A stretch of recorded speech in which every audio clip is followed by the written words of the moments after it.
Hello and welcome to Viking.TV in a week where we're exploring the great libraries of the world. Now, anyone who's already been on board a Viking cruise ship, river or ocean, will know how wonderful the onboard libraries are. They're specially curated and they're fabulous. They almost stop you from doing anything else that you'd actually booked the cruise to do. But it is indeed one of the coolest things about those ships is that you can pick up a book from almost any area, from the explorer's lounge down to the pool deck, and find a quiet place to read a book you simply can't put down. Well, that brings me to my guest today, because her book was one that I discovered on my last cruise, and I knew I absolutely had to share it with you. It's this. It's called Treasures from the Map Room, and it is indeed a collection of priceless and precious treasures in map form.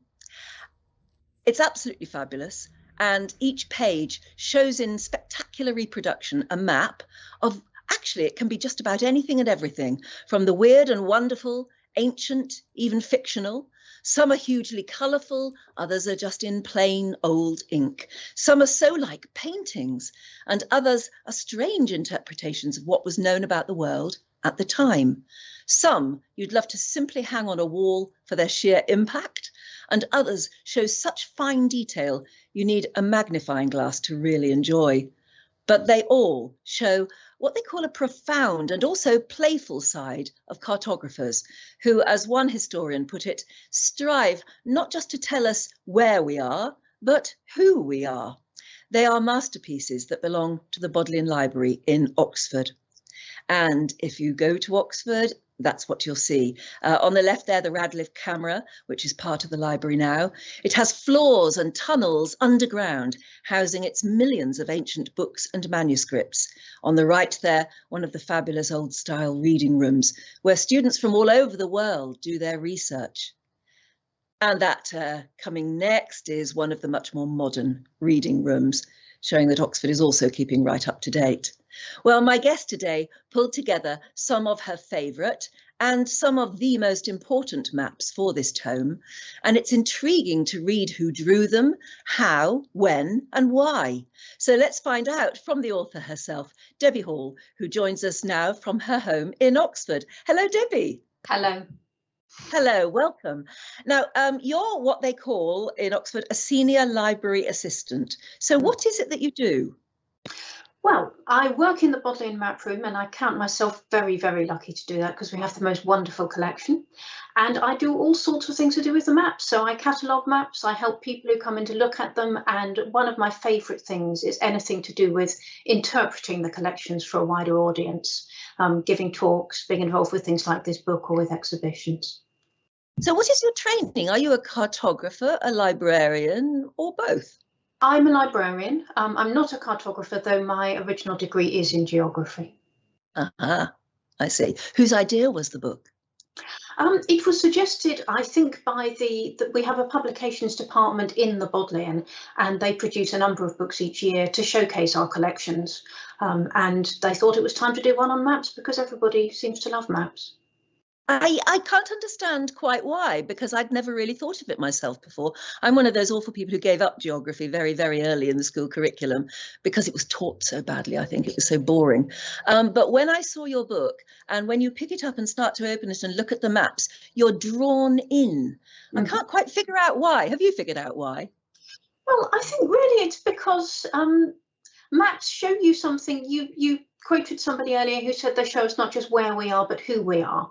They show the landscape, they show the environment around us, but also they show something about the people who drew them and the things that they were trying to express, the things they thought were important, the things they didn't think were important. And so much of that is in maps. There's so much in a map, and they do seem to fascinate a lot of people. So I'm sorry to hear you gave up geography, but I hope you'll get to see the point of it now. Oh, I certainly do. It's only when you leave school, I think, you start to see the point of geography if you were taught badly. How difficult was it then? I mean, I mentioned the millions of books and prints and everything you have at the board. How difficult was it to choose the ones you had to choose for the limited version of a book? It was actually really difficult because there were so many things that didn't quite make the cut. but we tried to make sure that we had a range of different things, maps of the whole world, maps from different parts of the world, maps from different periods of history. There were some things that are so famous and well known that they really had to go in it. But then there were other sort of unusual, quirky things. And we had a lot of contributions from different people who came up with their own favourites and the things they knew about that perhaps nobody else did. So yeah, it was a wonderful thing to put the book together. Now, you see, we're lucky enough to actually have them in the book, and you can peruse them at your own speed, basically. And I love the way you've set it out, because you've got the explanation of what's going on one side and the actual image on the other, so you can move from one to the other and check out. But where are these maps actually at the moment? Where do they live? They're in different places. A lot of the Bodleian's collections are stored in Oxford in the stacks of the Western Library, a lot of the special collections, and some are in Swindon in the storage facility there, which was constructed relatively recently to house our vast expanding collection. So some things have to be delivered, but some things are stored in the old Bodleian. So it must have taken a long time to actually compile this book, to make sure you had beautiful photographs of the very maps you're talking about. Yes, it did. And also, of course, just putting together all the things we wanted to say about them all. And there were many contributors. So although I edited it and wrote some of it, there were other people who wrote some of these pieces and put them all together. Yeah, I was going to say, and the fact that you are handling something that is in many cases ancient and precious. Oh, yes, yes. So of course, we have reading rooms which have very strict rules about what you can do. All the special collections reading rooms, you can't bring in a bottle of water or a pen or anything that might cause any problems. So, but yes, we're used to that. And I guess some of them are kept in temperature-controlled facilities? Yes, yes, they all are. Yeah, difficult stuff. Okay, so you chose them in the end. You came up with how many for the book? I'm afraid I can't remember the total number, but it's just over 100 featured maps. And then there were also quite a few that we managed to squeeze into sort of chapter introductions and things. Ones that couldn't quite manage to make a featured map because, as I said, it was really difficult to pick. So let's get started. Get started. Now, this is more or less in the order you suggested, because hopefully it will take us on a journey. And the first one you suggested was to look at this Ptolemy world map. Now, how significant, what is this all about? Well, this is very significant for all sorts of reasons. So this is a map from an atlas produced in the 15th century in Germany, but it's based on the geography of a man called Claudius Ptolemy, who was working in 2nd century Alexandria.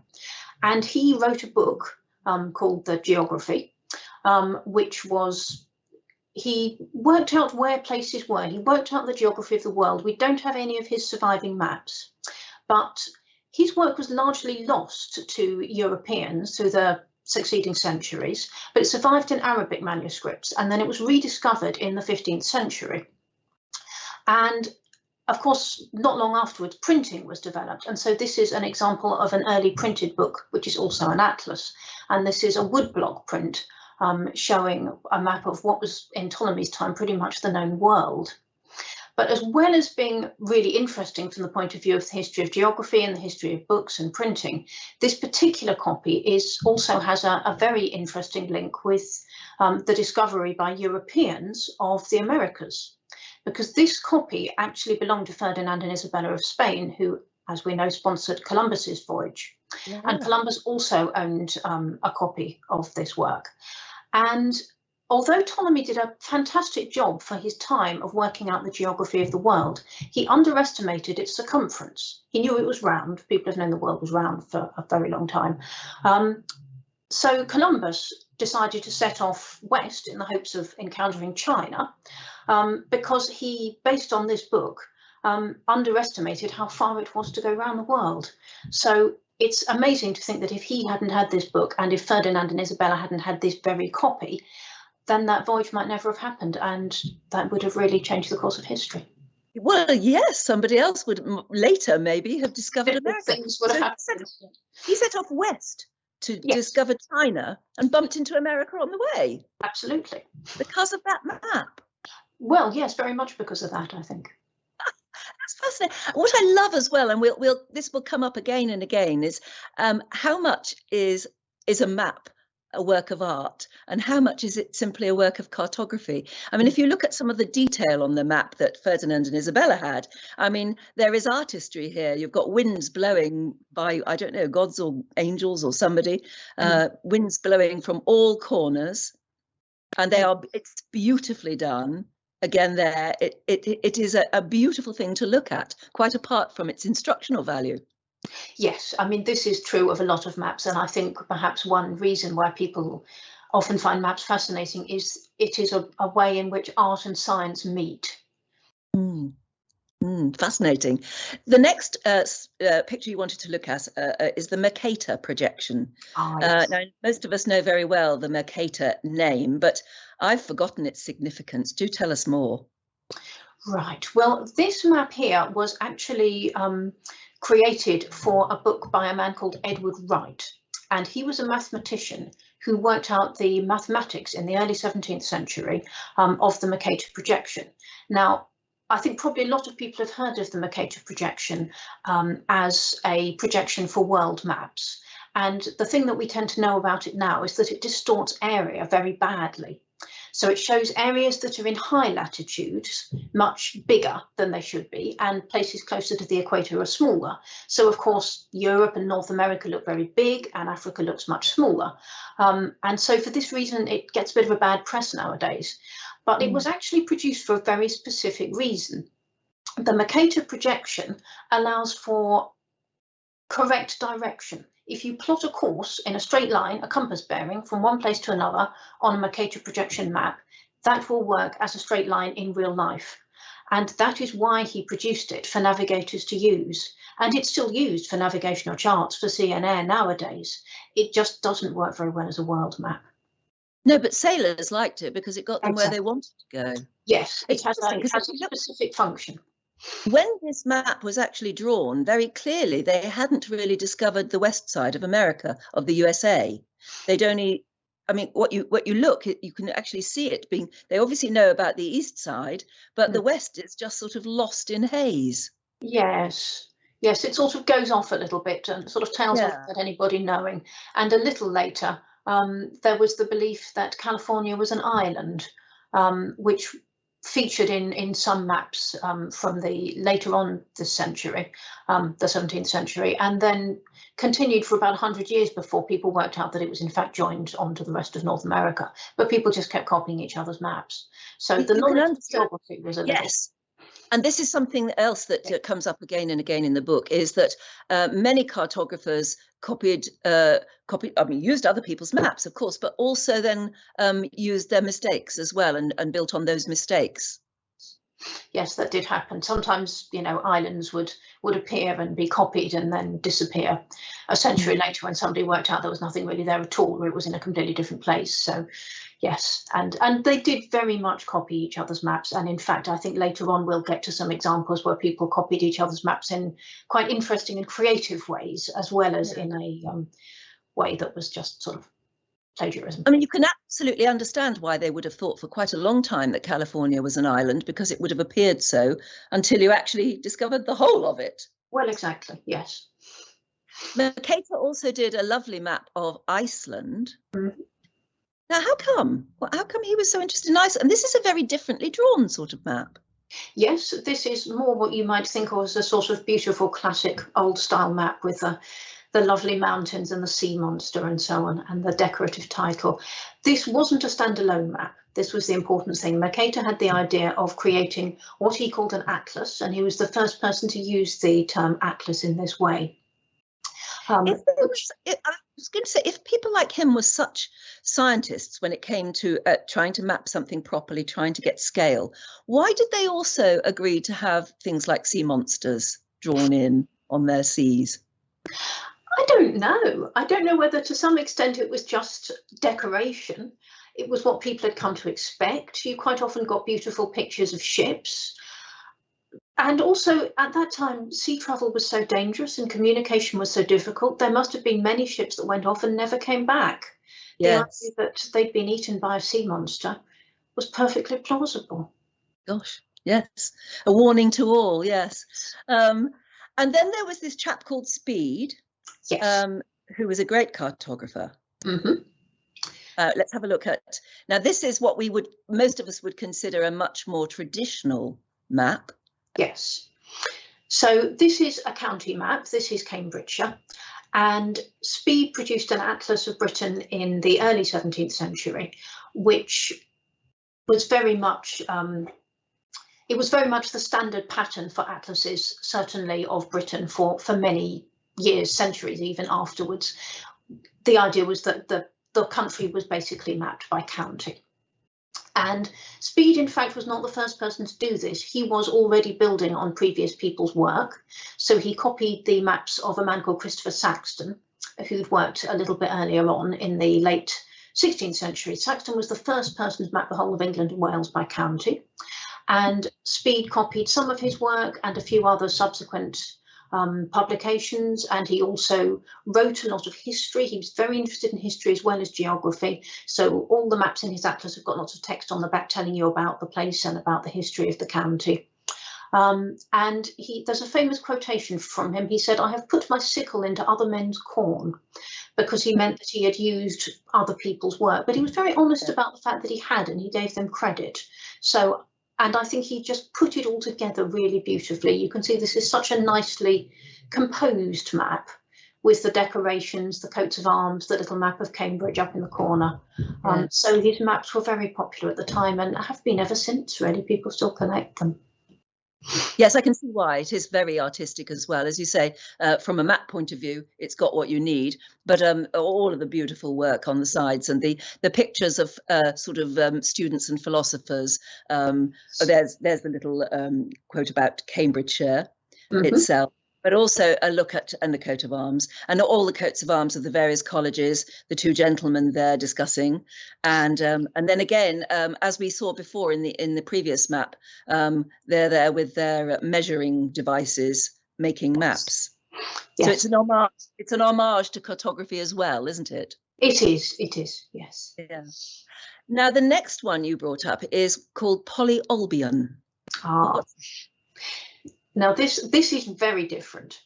So this is taking the idea of a map, the cartography, but this is really very much art rather than science. And like Speed, this was copied from Saxton's maps to some extent, but it was done in illustration of an epic poem, 15,000 lines long or more, by Michael Drayton, which was published in 1612. So it's published around the same time as Speed's atlas.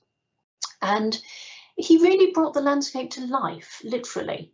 He showed everything as personification. So you can see that there are some people, queens with crowns on their head. And if you look more closely, you can see that the crowns are made of masonry, and they're Lichfield and Wolverhampton. And I think we've got Stafford, yes, Stafford as well in the middle. And so the towns are shown as people, then the rivers are shown as people. You can see little people standing in the rivers, and sometimes when two rivers join together, they're embracing each other. There's a giant on a hill. Giant on Wrekin Hill. Now, he's a Welsh giant, and I won't attempt to pronounce his name because I would mangle it dreadfully, but it is in the book. But there's a local legend that he was tricked into creating this hill in order to protect the town from flooding. Yes, that's one of the queens with her masonry crown. There's another one. And another one there, yes. And all through the poem, he just writes about the landscape and the rivers and the forests as if they're real. And he writes about, two rivers joining as if it's a marriage. It's a very beautiful and very unusual view of the world. So, it's lovely. Are those rivers accurate in any way? Yes, I think he copied. I think he may have exaggerated the meanders a little bit, but he copied them from a real map. So it's not completely inaccurate, but I don't think it would be that much use, really, if you were sort of looking for a map to find your way around. No. But isn't it interesting? Over the years, over the centuries, maps will have shown different. Nowadays, we look upon the roadway probably as the most important part of a map. But presumably before we all had cars, probably railways, and before that rivers and canals. Maps have shown they've emphasized different parts of the way we travel, I guess.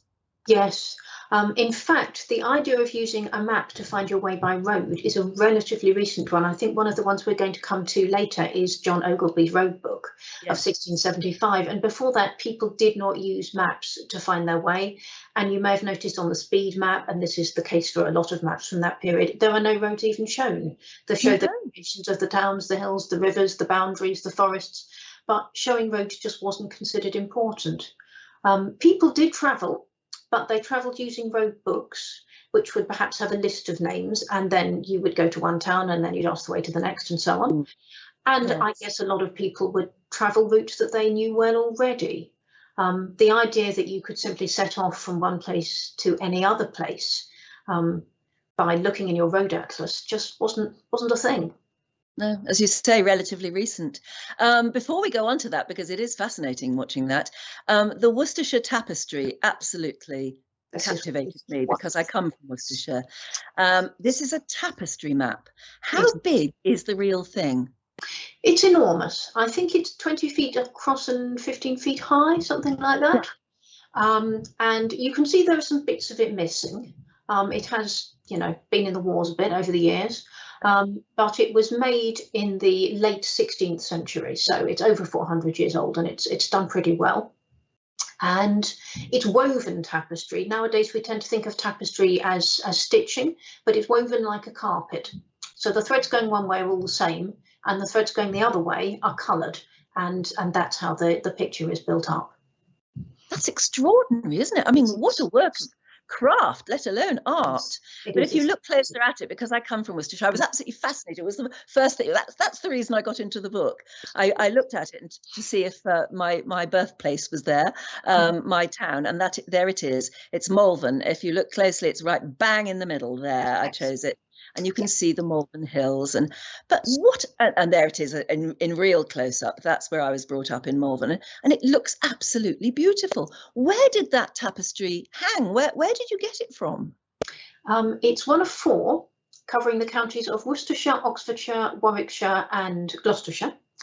They all survive at least in part, and the Bodleian has 3 of them, and they were all from the house of a man called Ralph Sheldon. And the Sheldon family had them all hanging in a row in a long gallery in their house, which no longer survives. So they would have been put up in the 16th century. We know that a couple of them had replacements woven about 100 years later. So clearly there was some deterioration even within the first few decades of their existence. And then when the contents of the house were sold off, some of them came into the hands of Richard Gough, who was a collector of books, maps, manuscripts, all kind of wonderful things, and he bequeathed his collection to the Bodleian, which is why we've got a couple of them. Oh, they're absolutely beautiful, and knowing the area as I do, I mean, they look pretty accurate as well. But my goodness, the colour of the weaving is beautiful. It must have looked magnificent when it was new. It must, yes. I mean, they faded a little, but I think the fact that this one spent a lot of its life in storage means it hasn't faded too much. And it was restored a few years ago by the National Trust, so they did a beautiful job of cleaning it and bringing it back to life. And as a map, it's actually moderately accurate. It's copied, like so many things from Saxton's county maps, and it was produced at a time when maps were really new. The idea that you could have a reasonably detailed map of your area that really started in the 1570s when Saxton brought out his atlas. Tapestry was also very fashionable. Putting the two together, though, was extremely unusual and must have been a tremendous work. I mean, I can't conceive how they did it. I mean, earlier when we were talking about the fact that a map can show you not just where you are, but who you are, that really does. The fact that somebody thought it worthwhile turning into a tapestry and hanging on their wall presumably for adoration and decoration, just shows who they were and what they thought of where they lived. Yes, he was a big landowner. So he would have been able, no doubt, to point to his own lands and all of those. And he was proud, and understandably so. I'd love a copy of that. Wow. Bruges comes up next. And this is a lovely map. It's very contained. This is a city map, really, isn't it? Yes, so this is one from an atlas. A lot of printed maps from this time were produced in atlases, and this is from Job Brown and Franz Hogenberg's Civitates Orbis Terrarum, which was a multi-volume atlas of the cities of the world, which came out in the late 16th and early 17th century. And like a lot of city maps at that time, it's a bird's eye view. So you kind of get the best of both worlds. You look down and you can see the layout of the streets, but you can also see all the little individual houses and buildings and churches and so on. And you can see this picture. They often had things like this, the people in their local traditional costumes standing to one side of it. They thought very highly of Bruges, apparently, Brown and Hogenberg. They thought it was a beautiful sort of ideal form of a city with its circular moat. It was a very important city at the time. It had a stock exchange. It was a centre of trade and banking. And so it was a really important city. And there's a real kind of civic pride. It was actually copied from an existing multi-sheet earlier map that somebody else had made. Once again, you copied if you could with maps. Yes, yeah. Next we come to the London Wonderground, which is absolutely fabulous and totally colourful and very funny. Yes. What was that about? It was actually about the underground. So it marks lots and lots of stations. So this was drawn by MacDonald Gill, who was an early 20th century artist, graphic designer. He did advertising and posters, he did murals, and he did quite a lot of maps. And a version of this was originally produced, I think it came out in 1913, to be put up on the stations on the London Underground. And it was so popular that people were missing their trains because they were looking at it. So they then produced a folding one that people could buy and take home with them. Now that again would look spectacular on any wall. But again, I mean, if you look at some of the details on it, they're almost cartoons. That's the Regent's Park Zoo, London Zoo there, and you've got characters, you've got elephants and giraffes, and you've got people saying things which were obviously thought to be very funny at the time. Yes. So this person seems to be being eaten by a pelican, and is saying he promised mother he'd be home to tea. There's a giraffe I know who's quoting the Tiger poem of Blake's and looking a bit weary of it all. There were lots of little jokes, visual jokes. There's a pub called the Bricklayer's Arms, and there's somebody standing outside it saying 2 per person. There's what else have we got? There's a lovely one, river there. Yes. A lot of people will know that. Again, I mean, like I said, that the Houses of Parliament, you can just see there. Again, it's one of those ones I can see why people miss their trains, because you just want to know what's going on there. London Bridge there for anyone who's ever been, and it's a lovely layout of London. It is. And it means something to most of us, anyone who's ever visited London, really. But as I say, it's got these lovely, quirky, funny Very bits. quirky. Yes. It just shows that lots of jokes.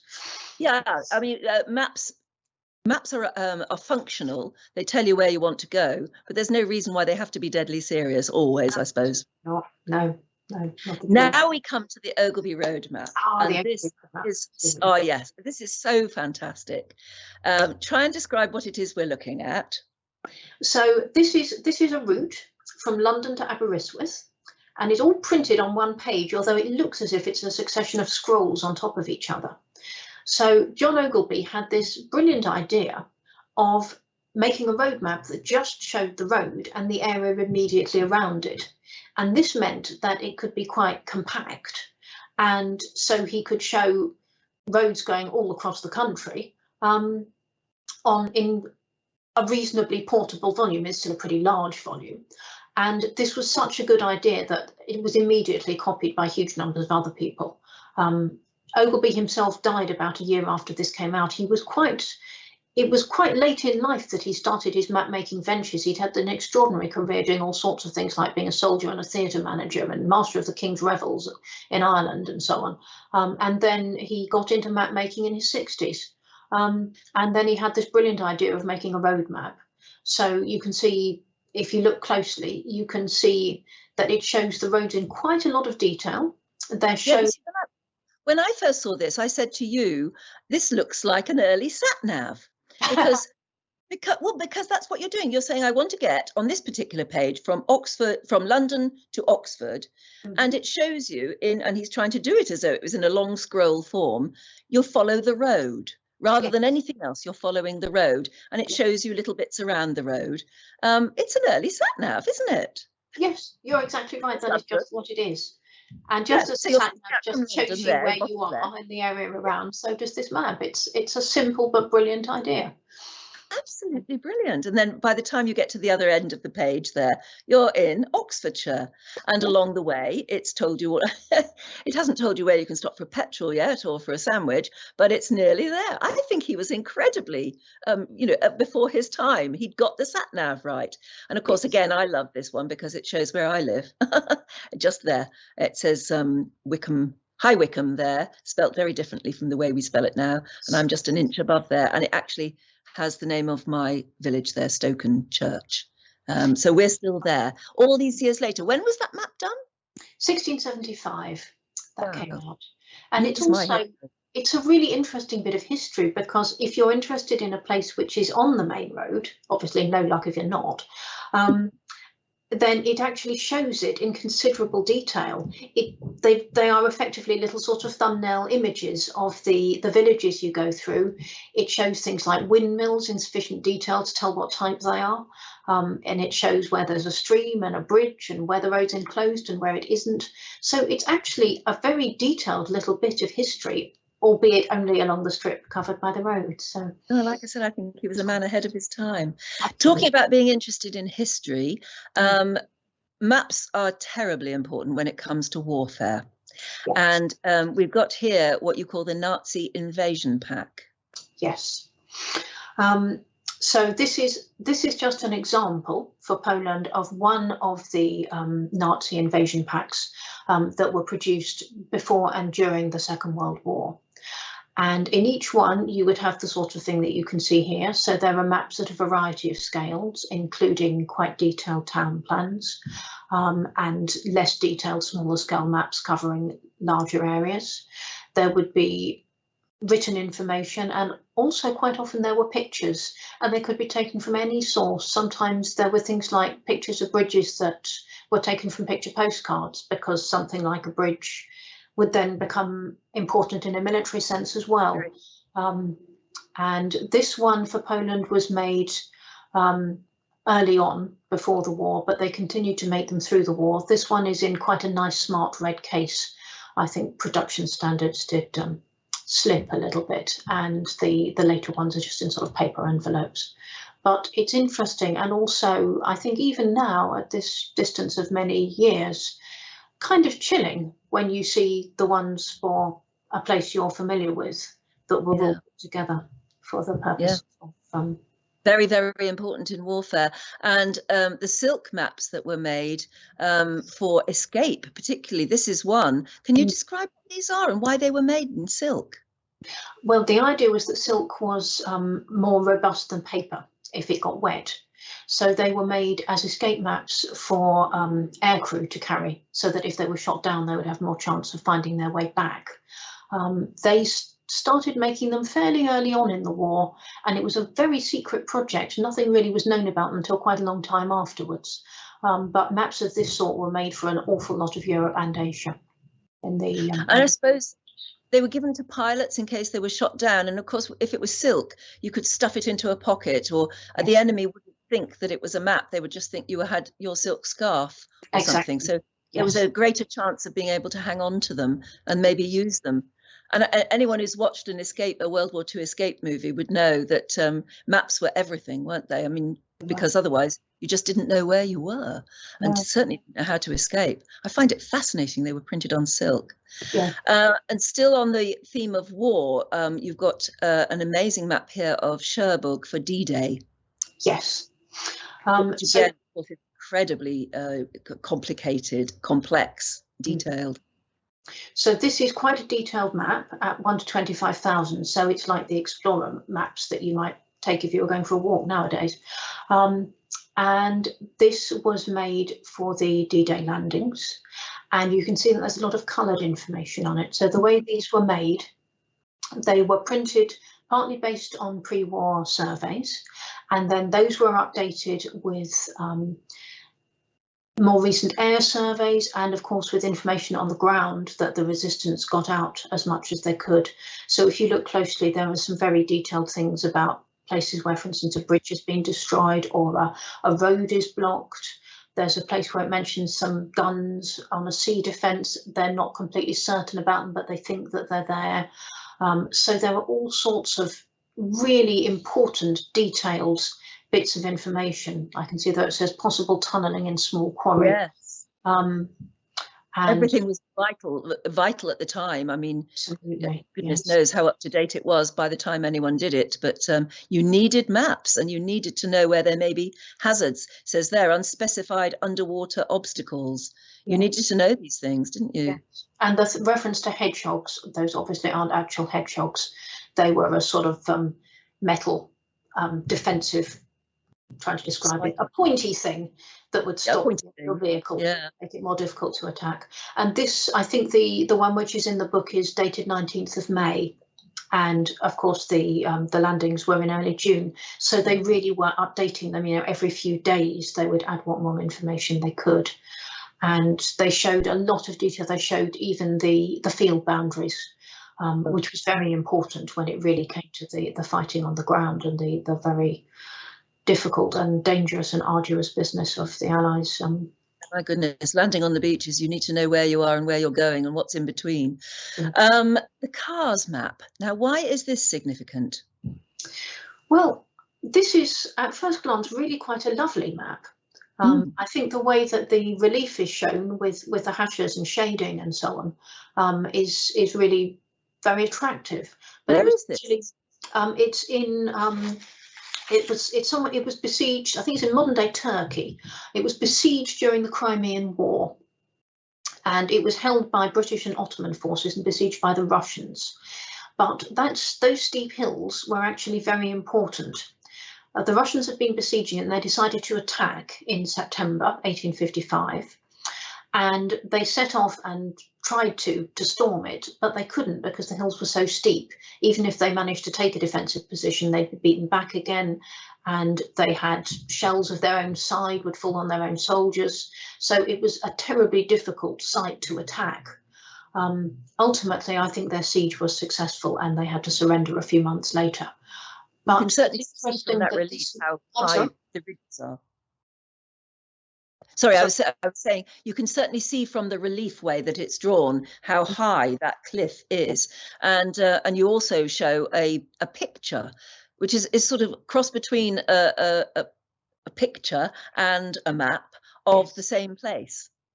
The picture is an interesting example of something which might, in some ways, like the map, look artistic, look even reasonably attractive, but it was definitely produced for a practical reason. Both of these were published by the War Department, as it was then. The topographical and statistical section of the War Department. So this was to show exactly what this site was like and what had led to the success or otherwise of the attempted taking of the city. It absolutely spells out how difficult is the terrain, doesn't it? Absolutely spells it out. Yeah. Now, for anyone all over the world who's watching at the moment, if they've ever come to Britain, they will have wanted to see the Lake District. And we've got a fabulous map of Keswick, which again looks completely different. This is the Lake District drawn in a completely different way. It looks quite weird at first. Yes, I thought this one followed on nicely from the map of CARS because once again, it's something that's drawn to emphasise the relief and the steep slopes and using a similar technique, but for a very, very different purpose. So this was produced in 1789 by William Faden, who was a big map publisher.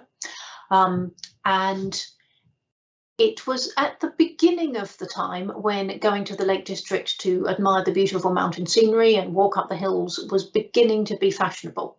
So, of course, nowadays, millions of people visit the Lake District every year, and it's famous for its lovely lakes and mountains and its wonderful landscape. But at this time, the idea of going to look at wild mountain scenery was a little bit new.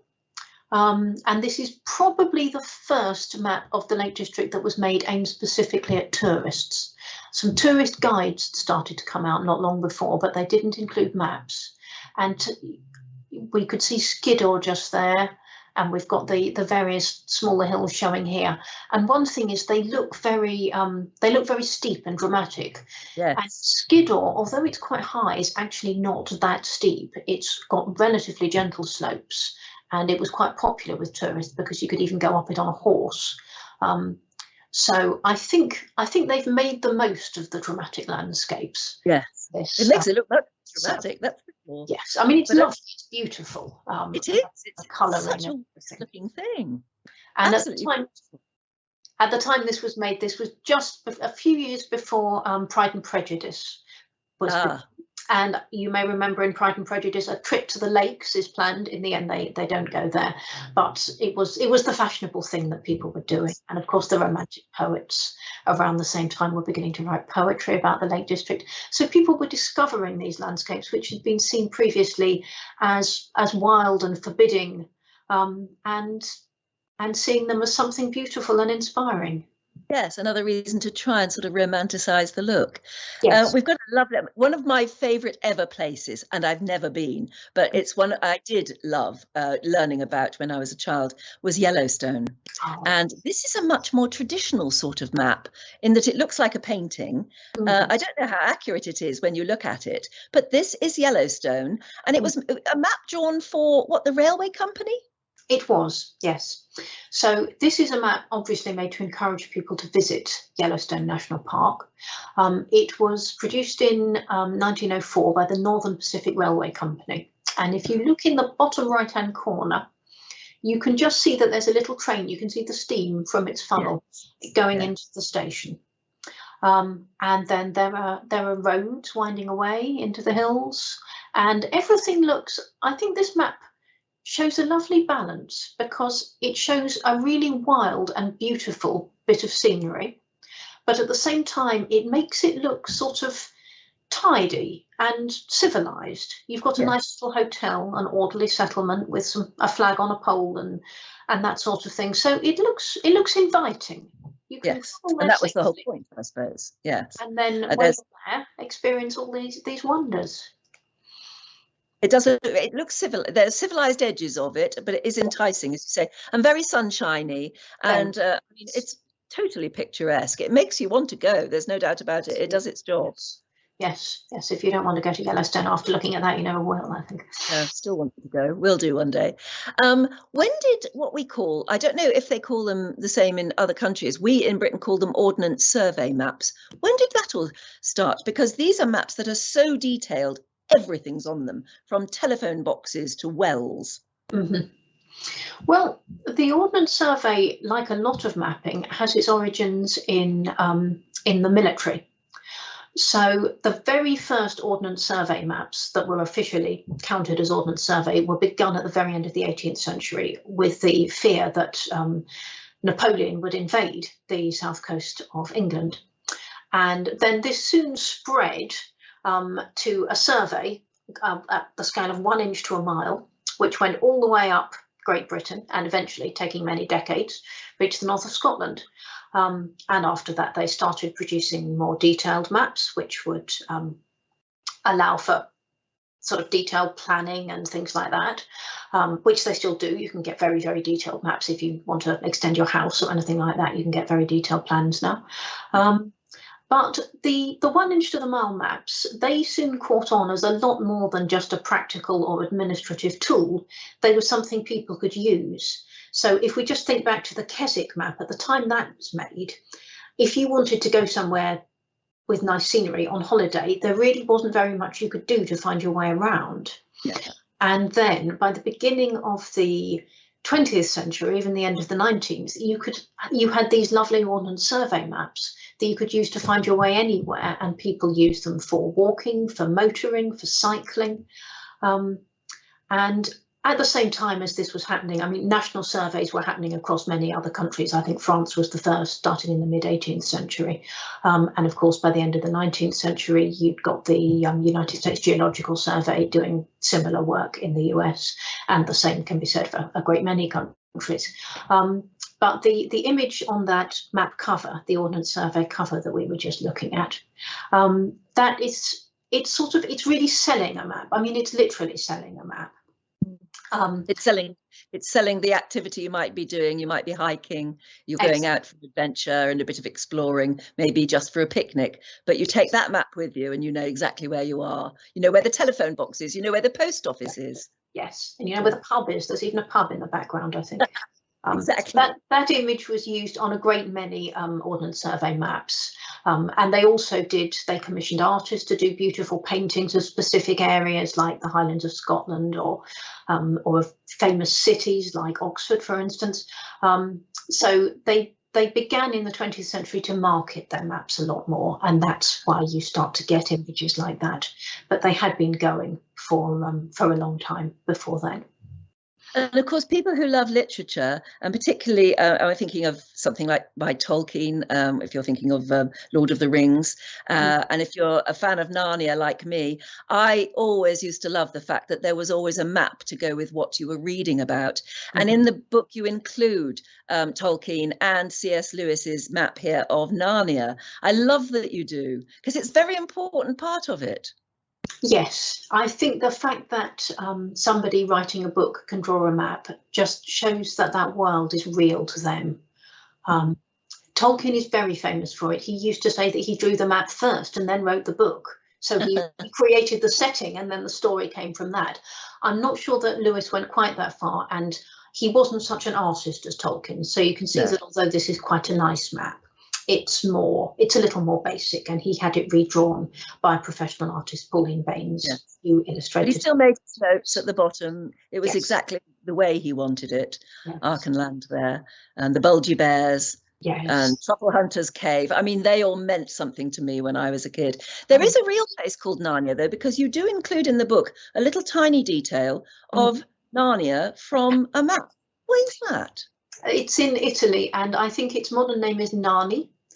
And apparently he came across it in a classical atlas where it was Latinized. So it was described as Narnia. And he must have just liked the word, I think, just like the sound of it. Absolutely. But I think Go on. He loved nature, Lewis, and he was really inspired by natural landscapes. And he'd grown up in Northern Ireland, and he said that he grew up with a landscape where he could imagine a giant could stick its head up over the ridge of mountains. So I think all that was at the back of his mind when he was producing this. And one thing that's been pointed out about the map we were just looking at of his is that the sea is off to the west. No, sorry, it's off to the east. And the traditional thing with a lot of maps is that you sort of explore off to the west, perhaps the idea of people from Europe going off and exploring the New World. And for him, it's the other way round. If you think of that geographically, that could almost be Northern Ireland, and then you've got the sea next to you just west. Towards Britain. Yeah. Oh, that's it. Yeah, because the mountains of Mourne, he said, were always in his eye line. And then, of course, he was schooled in Malvern, where I come from, where the Malvern Hills, anyway, were always in his eye line. So mountains were very important to him. We couldn't go through this book without looking at John Smith's map of Virginia, which is one of the most beautiful maps. And he himself, such an interesting man. Yes. I mean, he was somebody who'd had all kinds of adventures. I mean, by the time he was in his early 20s, he'd sort of gone halfway around Europe. He'd been a mercenary soldier. He'd been captured and enslaved and escaped, or so he claimed anyway. And then he went off to help establish the settlement of Jamestown in Virginia. And he did a lot of surveying. And this is the map that he made, which he then later on published. And isn't the symbolism interesting? Because I mean, he is the man who legendarily befriended Pocahontas. And on the map, he includes a lot of names of what must have been tribes, or I think he named some of the Native American tribes. But there are a lot of names like that. But even in the symbolism of the whole map, the Indian, I was going to say, the Native American there is very, very large on the map. He is. Yes, I think that's a really interesting thing about that map. He dominates, and he's holding up the banner that says Virginia. But if anybody's staking a claim to that land, I think it's him. He dominates the map. Another thing is that it says somewhere in the notes on that map that some of it has been surveyed, and then he's used a little cross to mark how far he surveyed, and then he says the rest of it is by relation. So he'd obviously got descriptions of the lands beyond where he'd actually travelled, presumably from the people who were living there. And I think he tried to help foster reasonably cordial relations with the indigenous population for pragmatic reasons as much as anything else. He was only there himself for a short time. I mean, it's beautiful. It's very colourful, but as you say, I mean, the king symbol is so much smaller, and even the name Virginia is so much smaller than the real image of the Native American on the right. It's a political statement almost, isn't it? Yes, it is. Yeah. Subtle. Maybe not so subtle. I don't know. There's another lovely map you have at the very front of the book, which is a USA road map. I include it because you obviously loved it too, because it's just fun. Yes. I mean, this is an example. There are a lot of maps of this sort. This one's from the 1930s, but all through the early and mid 20th century, there were maps generally given away free at petrol stations to encourage people to go motoring. And it just shows such a very lovely and enticing view of motor travel and of the open road in a way that I suppose we wouldn't look at it nowadays. But it shows this lovely gas station where everything's kind of clean and pristine, and there are helpful attendants, and then there's also the actual map which shows you how to get from A to B. But you get lots of these. This one obviously was Sinclair gasoline, but there were many companies, and they all gave away these maps, and they'd often show people, looking glamorous or wholesome or happy or some combination of these things traveling through the landscape. It's wonderful. Yeah, they place you in time, don't they? And then from that, let's look at mapping the heavens, because you also include several maps like these, and these are magnificent too. Yes. So there are some very beautiful maps made of the stars.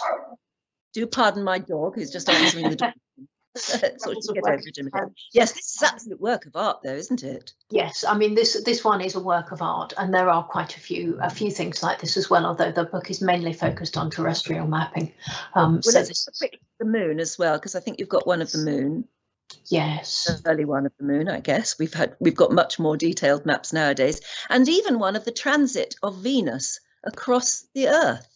Yes, and this is a very interesting one because it was made at a time when there was collaboration between scientists in several different countries, even though some of their countries were at war with each other, to try and plot the transit of Venus and time it in the 1760s.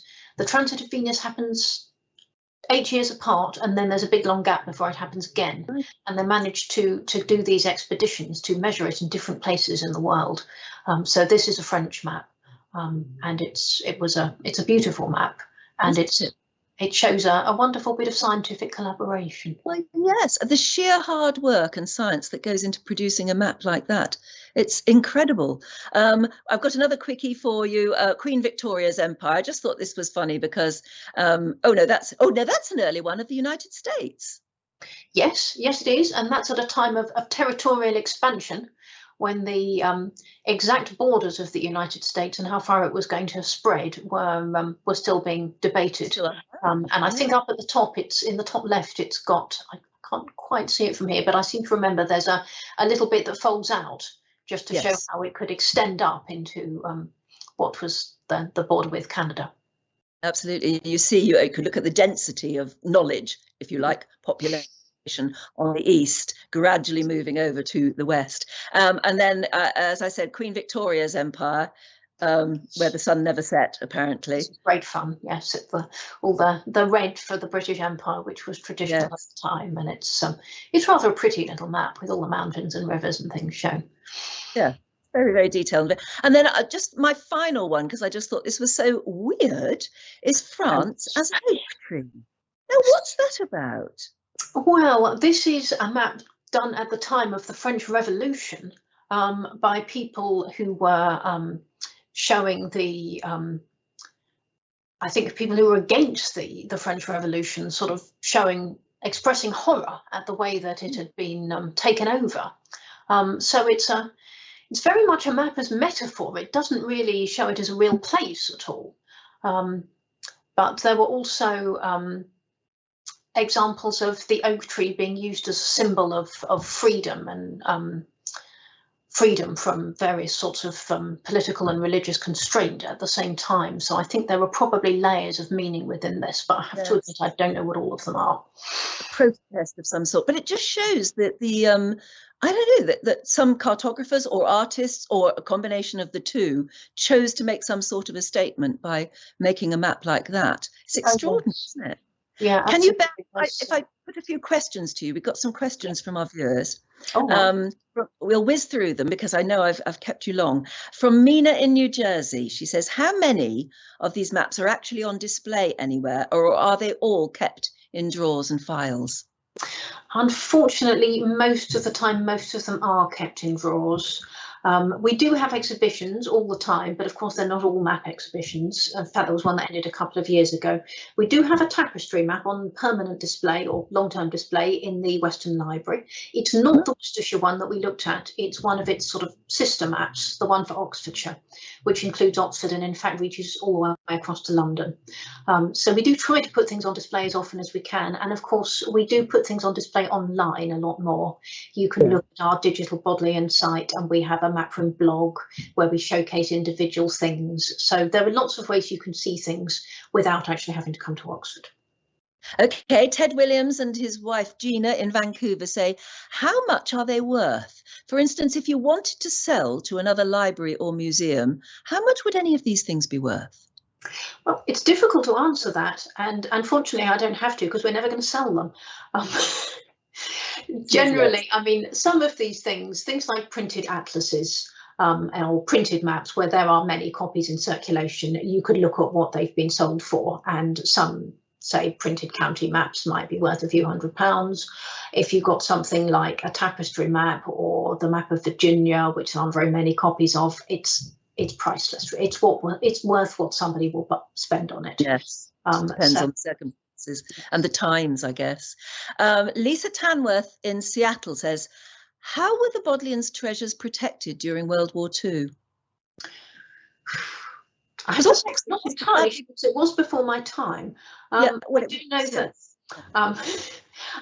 do know that some cultural treasures were moved certainly out of the big cities, but Oxford got off pretty lightly during the Second World War and was not bombed. So, well, it's said, isn't it, that Hitler actually fancied Oxford as his capital if he were going to invade. So maybe that's why it wasn't bombed badly. He had some sort of respect for the place. I don't know. Yeah, let's go on to Stan Keeler in Sacramento says, if it's true that California was thought to be an island, are there any maps that show it as an island? Oh, yes, there are many.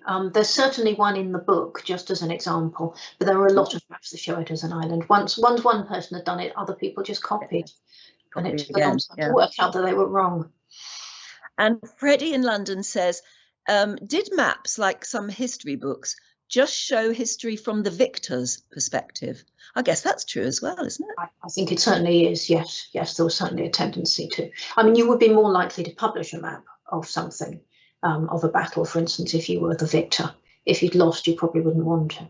No, that's right. Eloise from Paris says, why are maps so well known for getting the perspectives wrong? I think you sort of explained that earlier, showing Africa, for instance, to be much smaller than it really is. And aren't there quite a few maps which show the South Pole at the top? There are. I mean, there's actually no reason why North should be at the top. It's just a convention, but we've got used to it now, so it's what we do. Some of these maps do not have North at the top. You might have noticed the Virginia one, for instance, has West at the top. Yes. And I don't know why, but I imagine it's because people were travelling from Britain. They went to the New World. That way was ahead. So you put that at the top. And you get some early maps, that medieval maps, for instance, have East at the top because that's where the Holy Land was. And nowadays, if you get a map with South at the top, it tends to be produced to sort of make a point, to make people look at the world a different way. But yes, there are maps with South at the top. It's absolutely fascinating. It's been wonderful leafing through the book with you. It really has. This book must, I don't know, I mean, with these sort of books, I don't know whether they ever get into sort of the top 10 list of bestsellers or something, but it really should be. It's a really beautiful book. Are you working on another? Actually, I am currently working on one to do with travel maps and maps of journeys, but still at a fairly early stage now. Oh, well, we'll let you get back to your work. But thank you so much, Debbie, for joining me. I knew when I picked up that book that it was a winner. It's been absolutely fabulous to be able to share it with everybody through you. So thank you very much indeed. Well, thank you very much for inviting me. It's been lovely to talk. It's been lovely. Thank you very much. Thank you. So there we are. Let me just recommend it. And if you are going to be on a cruise soon, you'll find it. It's called Treasures from the Map Room, and it's just spectacular, and you'll love leafing through it like I did. So thank you very much for joining me. I just want to say that in the middle of that interview, you may have heard an awful lot of sounds of construction work outside. I can't get away from it at the moment because about 2 or 3 days ago, in the middle of the night, the hotel, I live in Stokenchurch, which, as you know, because we've said it from the map, I live in this little village just south of Oxford. And there's a big village green on which I live. And then just almost next door to me is the local hotel, 16th century, 17th century hotel. It burned to the ground 2 or 3 nights ago, about 3 nights ago now, literally burned to the ground. Nobody knows why, but suddenly in the middle of the night, we had about 17 fire engines, 5 ambulances just crowded there. And it's honestly, I could reach out and touch it from my bedroom window almost. And it was a terrible, terrible blaze and very frightening. They got everybody out safely. But unfortunately, by then the fire was so enormous. The fire engines, they did everything they could, but it burned to the ground. It is now an absolute skeleton. And it's such a shame because it was a beautiful old coaching inn, and it is lost forever. It will not be on any future maps. Unless they can rebuild, they will have to pull it down. And that is the noise that you may well have heard behind me, because now the construction guys have moved in to make it safe, while I guess the parish council and the owners will have to get together and try and figure out what to do now about it. It would be a terrible shame if this little village lost its beautiful coaching inn. It may do, I don't know. How are we going to protect it? That's something for the future. But that's just to explain the noise that may well have been behind me during that interview. I do hope you enjoyed it, though. I certainly did.